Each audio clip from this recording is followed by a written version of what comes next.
Welcome. In front of me is a Motorola Moto G 5G Plus, and today I'll show you how to put the device into safe mode.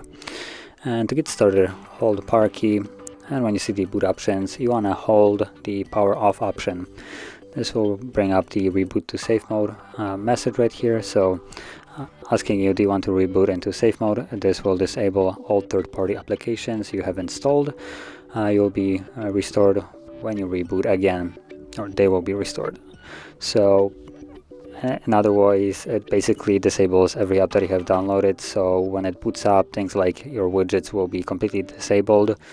And in this mode you can then test if, for instance, some app was causing your device problems, whatever it may be, that it was working slow or battery was draining fast, whatever the case may be.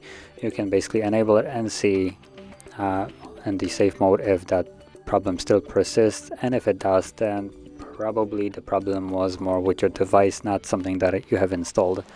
But to get started, let's tap on OK and wait for the device to boot into safe mode.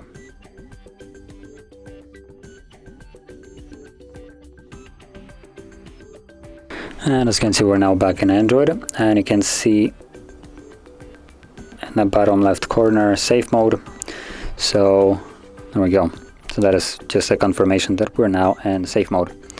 And let me boot it up so you can see, there we go, the widgets are, well, not very functional. So yeah.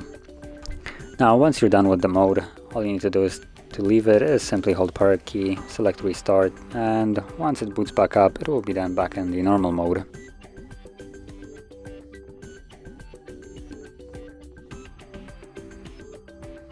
And there we go, we're back. As you can see, the safe mode message is gone, so we're back in normal mode.